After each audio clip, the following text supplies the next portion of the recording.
I want to open this presentation with gratitude.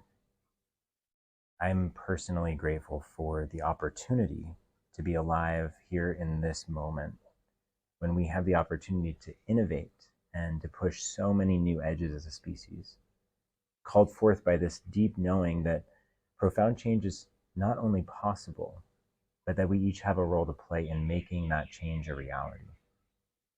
So before I dive into talking about civic innovation and the role of Web3 in applying that systemic change, I just want to pause for a moment and reflect on where we are as a species. We're inside of a moment of transition, a paradigm shift, a turning point, what Irving Laszlo called a chaos window, what Zach Stein refers to as a time between worlds. In this space in between, as one world is ending and a new one is struggling to be born, we have the unique privilege and responsibility of choice, of choosing what reality do we want to create? What reality do we want to leave behind to our future generations? So what I think we all have in common here, if you're listening to this presentation, is a felt sense that a more beautiful world is possible. And that in and of itself is a miracle, because there are so many people alive on planet Earth today who actually can't see a path forward out of the circumstances that we feel so entrenched and stuck in. So we are incredibly lucky to feel as though we can change the world. And I think that unites all of us who are tuning in here. To me, it seems like there's a rising self-preservation instinct inside of the human species that's driving us to shift our worldviews and approaches to collaboration as we collectively face this exponential acceleration of multipolar traps that are threatening the underlying foundations of life on our planet. What I think we have in common with everyone alive today, including all of the non-human life on this planet, is that we're here together in a moment of crisis. Our planet and our civilization are ill. But as we recognize that illness, it actually brings our awareness to remember what a truly healthy planet and civilization would be. There's this Einstein quote that you may have heard before. He says, "If I had an hour to solve a problem, I'd spend 55 minutes thinking about the problem and 5 minutes thinking about solutions." It feels like we are in those last 5 minutes as a species, of this particular evolutionary eye of a needle, this choice point or phase change, when we're stuck running an old civilizational operating system, at the same time while that system is rapidly deteriorating the foundations upon which all civilizations are built and depend. That's the Earth. So we have this incredible opportunity, but we also have this incredibly narrow window to make profound change. And despite the solution-focused energy in so many of our regenerative systems change Web3 communities, it sometimes feels like that change isn't happening fast enough. So the question I want to pose to you today is, what is it going to take for us to adapt quickly enough to make it through this transition point without fundamentally destroying the substrate upon which we depend, our living systems? And how do we make sure in that process of transition we're going in the right direction, that we're not unconsciously reproducing the same dynamics that have gotten us into these set of crises? Thankfully, we have luminaries like Jordan Hall, Forrest Landry, Daniel Schmachtenberger, Nora Bateson, Vandana Shiva, Joanna Macy. These are people who have spent the last decades of their lives diagnosing the problem, which, as Einstein suggests, is 92% of the process of finding a solution. Because if we have a better understanding of the problem, we're better equipped to build better solutions that address the root of those problems. Daniel Schmachtenberger has described the root of the crises we face as the meta-crisis. There's a lot of complex definitions, and you could listen to hours of podcasts. But the way I want to summarize it here is the following. The meta-crisis is a set of interrelated crises whose common feature are their path-reinforcing feedback loops. So just to give you a really grounded example, in the context of democracy, especially here in the United States, we often see the same dysfunctional behavioral patterns.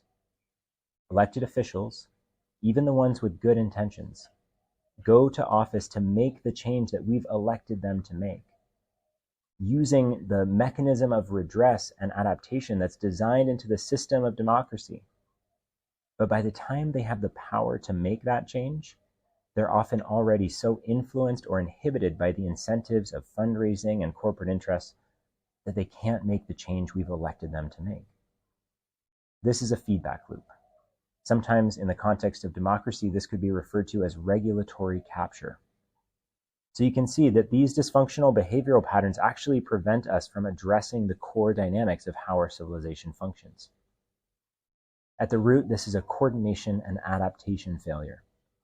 As our circumstances have rapidly changed, our legacy systems haven't been able to catch up and adapt to evolve and address the scope and complexity of our current challenges, like AI or climate change or exponential resource extraction and depletion. Markets and transnational corporations and governments are all failing to coordinate our response. So what do we do? I want to share with you this quote from Charles Darwin. He says, "It's not the strongest of the species that survives, nor the most intelligent that survives. It's the one that's most adaptable to change." So the meta solution to the meta crisis is increasing our capacity to adapt through coordination. But we as humans sometimes have this tendency to try to mitigate a problem, or numb ourselves out and dissociate from the problem, or even attack and deconstruct the broken institutions that seem to be creating the problem. But we can see that these approaches actually don't go deep enough to meet the challenges we face. We need to go to the root drivers of our crises and improve our capacity to adapt accordingly. One metaphor that is really helpful in that process is to see that the earth is a body. When we can see and feel the pain of our forests being destroyed, seeing chemical spills, witnessing our public health crises of chronic disease, depression, addiction, and suicide, seeing systemic poverty and scarcity when we know that we have enough resources on this planet to care for everyone, we can see that the earth itself is in pain. And this pain is a symptom of the crisis of disconnection that we can all feel if we choose to, and that we're all part of. If we can imagine the earth as a body, then we can see our current approach is much like a disembodied brain that's cut off from the body and from the nervous system, that's dissociating from the signals of pain, these requests for resources, this calling out to bring our awareness to what the right actions for healing would be. And so when we're numbing or cutting ourselves off or attacking those sources of pain, we're not actually able to address them at the root. And when we can truly feel and listen as a society, then we are compelled to create decentralized, place-based institutions that can meaningfully turn the signal of that pain into an empowered response through adaptation, cohesive as a species in creating a truly viable human civilization. Many people inside of our legacy institutions want to make this change, but they feel powerless to do it. So if the bankers and the politicians are just as trapped within these legacy systems as we are, who is responsible for creating the new ones that are truly capable of listening, feeling, and responding to the pain of our planet and of our species? The truth is, we are all responsible for the planet we call home. We're all inherently stewards as participants in the places and on the planet that we share. And when our systems of collective stewardship are insufficient to empower people to care for our home and for each other, then we hold a sacred civic responsibility to innovate. This is what maturing as a species is. It's realizing that there's no external authority to look to save us. To me personally, it feels like a kind of dignity and self-respect to pick up the mantle of stewardship and care in this particular way. And this spirit of care and responsibility invokes a return to the original meaning of civics. You might think of civics as roads and bridges, paperwork and municipal town halls, but the original meaning of civics stems from an act of service, a choice to show up and care for the life of another for no reason other than a profound devotion to the whole. Returning to that original meaning as an embodied practice in the context of our hyper-connected and globalized world, civics becomes the stewardship and innovation of our systems. To me, this is a kind of responsibility that we as a public get to take for the design and implementation of our systems, creating our own decentralized institutions to meet the public's needs. Because the meta-crisis is a crisis of civics. The systemic coordination and adaptation failures we face require civic innovation to address those underlying feedback loops. As civic stewards, we realize that it's up to us to work together to create the conditions in which all human beings are empowered to meet their own basic needs, to make choices aligned with their unique perspectives, and to share in the benefits of our thriving ecologies. So as we undertake this massive process of redesigning our civilization in this way, it's important for us to create a shared vision of the future that we want so that we can collaborate together and create it. And that's why we use these three pillars of civic innovation. This triplicate of principles forms a kind of structural criteria, a rubric for redesigning civilization. And those are resilience, vitality, and choice. Resilience is the state and the capacity for adaptive self-organization, sufficient to provide core life support function across changing world circumstances. As things change over time, do we have the adaptive capacity to meet those changing circumstances without losing core life support function? And so you can see the philosophy of decentralization is inherent to the philosophy of resilience. Centralized structures, by their very nature, are fragile and non-adaptive.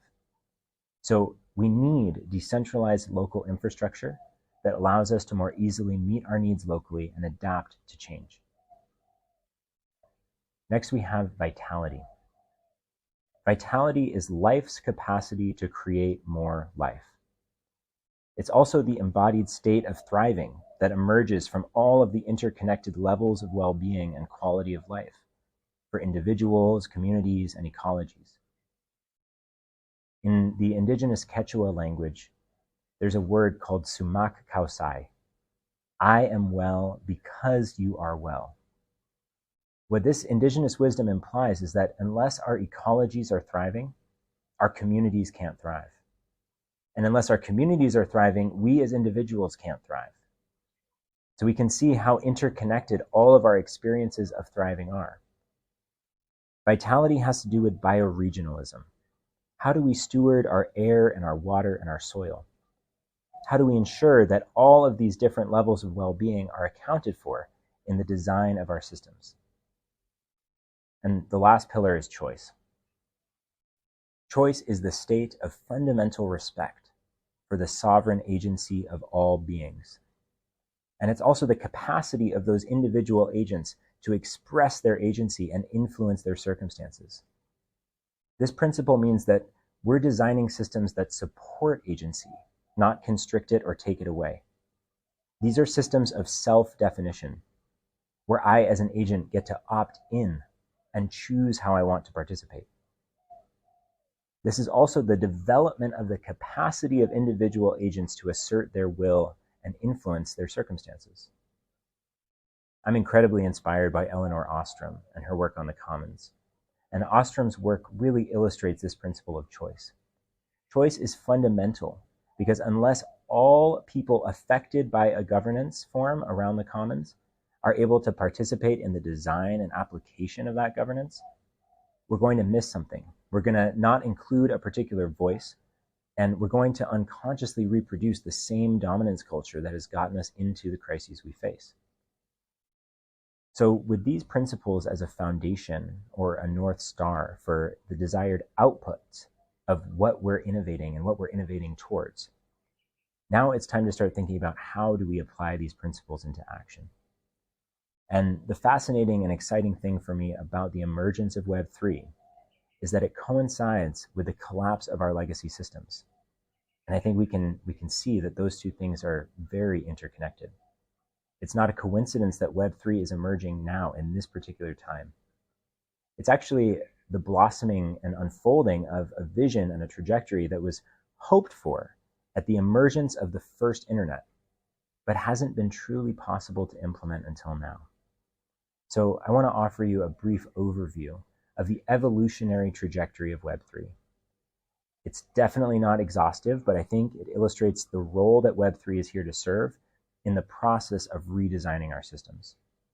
So of course, this story has to begin with the Bitcoin white paper, which deserves immense recognition for opening up our sense of possibility.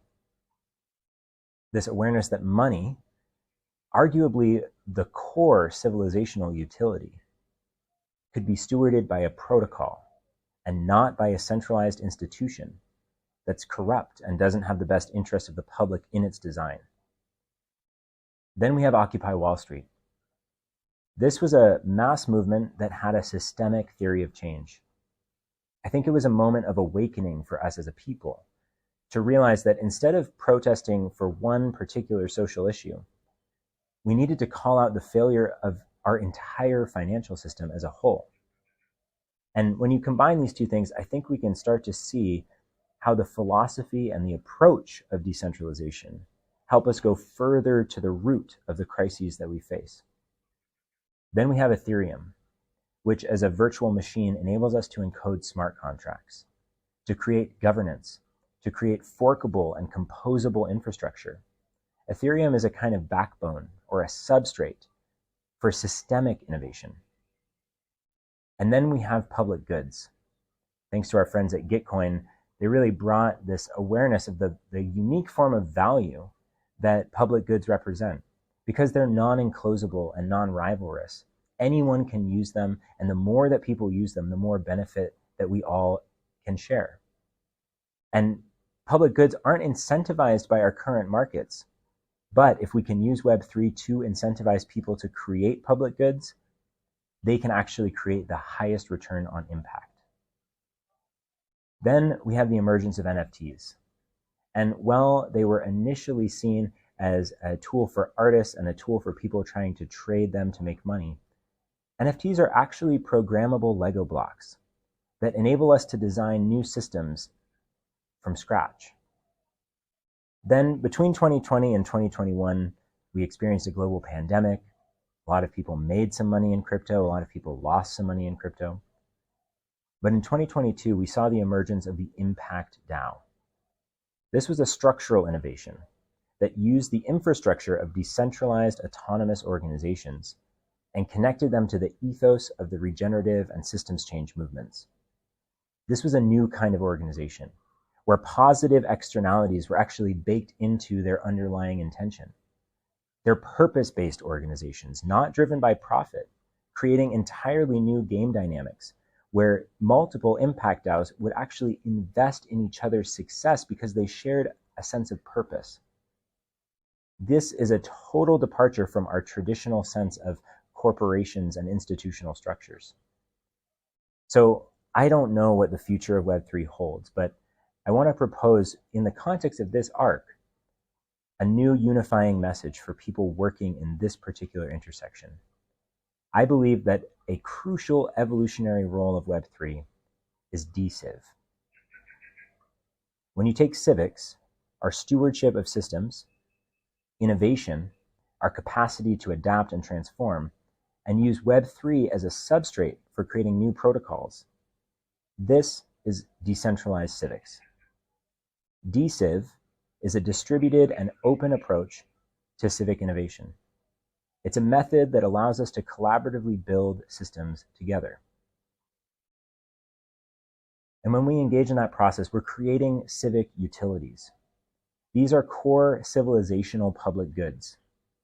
And so we use DCIV as a methodology for creating interoperable civic utilities.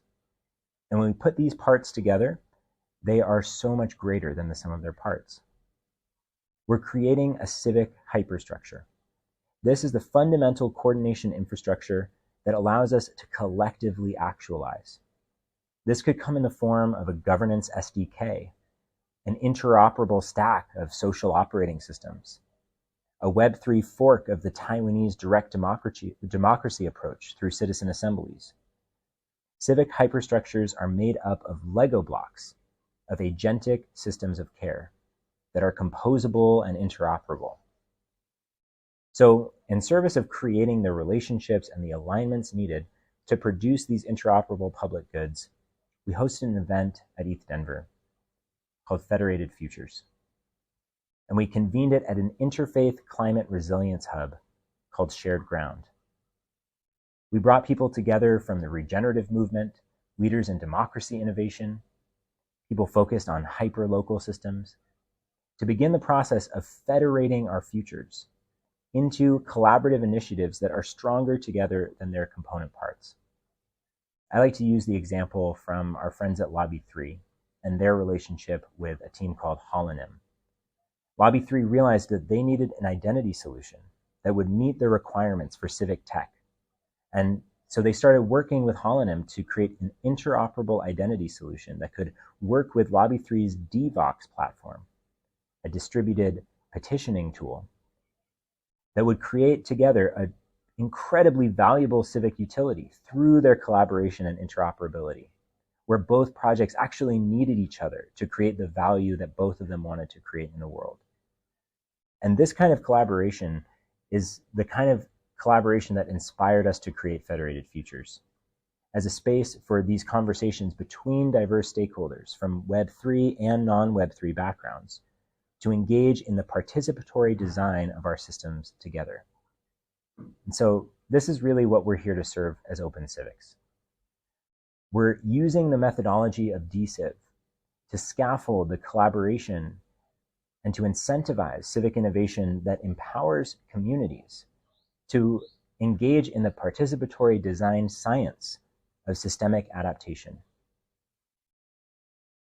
And we realize that working together at this scale requires a kind of humility, a way of being respectful and honoring of each other's role in serving each other's projects. Civics is sacred to us because it's actually the process of making a society that works for everyone. And it requires us to federate many different endeavors in order to create the impact through public goods at scale that we all know we need. It's not going to be one project or one ecosystem that gets us out of the meta crisis. It's going to be the spirit of collaboration and interoperability that moves us forward. So that's why we created OpenCivics as an open network and a consortium. This isn't another centralized institution. It's actually a process of networking a consortium of innovators. As an open network, anyone who aligns with our pledge can support the network as a witness or a supporter, getting inspired to apply these projects and protocols in the places that they call home. And then at the center of the network is a consortium, a high-trust group of innovators who are stewarding the network by raising funds, participating in collaborative initiatives, and sharing their intellectual property through high trust and deeply aligned relationships. And in order to create that trust, we are proposing a collaborative protocol, which allows us to bypass the need to create a new institution. We use this protocol to create clearly defined pathways so that collaboration can occur while retaining the agency of all members of the network. So this protocol starts with a proposal process where collaborative initiatives can be proposed and providing scaffolding and rails for this collective determination of shared objectives, what future system equilibrium we're actually all going towards together, what budget is necessary for all of the projects to thrive, and how we're going to create interoperable deliverables. This protocol is the minimum viable infrastructure to enable synergistic collaboration between innovators and their projects. So I just want to give you a few grounded examples of the first three that we're bringing forward. The first is citizen assemblies. Citizen assemblies are an incredibly powerful tool that allows us to sidestep the institutional corruption in our democracies by empowering everyday people to work in small groups linked to an online platform that allows us to gather collective intelligence and work with the entire population, alongside domain experts who can bring education and help to write laws and policy that actually represent the will of the people. So this collaborative initiative requires components from the non-biased sharing of peer-reviewed science, argumentation and sentiment analysis, decision-making science platforms, onboarding and outreach with influencers and thought leaders, partnerships with existing elected officials, and experts in deliberative social process, as well as facilitators. So working together, this collaborative initiative is intended to support the creation of a fourth branch of government at state, county, and federal scales within the next 5 to 10 years. We're also working on a collaborative initiative around bioregional governance. Thinking in terms of bioregions is incredibly important to help us focus on the scope and scale of regeneration needed to preserve life for future generations. We see a future in which an interoperable, federated network of bioregional congresses creates a framework for this scale of coordinated regenerative actions.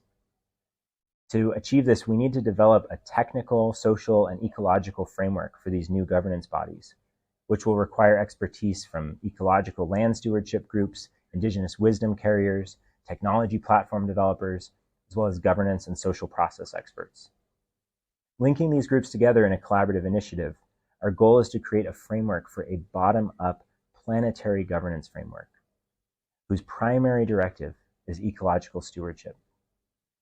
And lastly, we have an initiative around creating a governance toolkit, or SDK. Because we found in being in this space for some number of years that decentralized governance and self-organization are actually still very nascent when compared with the advanced apparatuses of centralized power and economy. And emerging standards for these decentralized organizations are often still siloed onto particular blockchain smart contracts, which limits our ability to port our decision-making and coordination infrastructure across communities. So this initiative is focused on creating an interoperable, machine-readable, AI-assisted governance toolkit, which is a public good that could exponentially expand the competitive advantage of all the decentralized purpose-based organizations so that they can more easily federate and coordinate across chains and across ecosystems.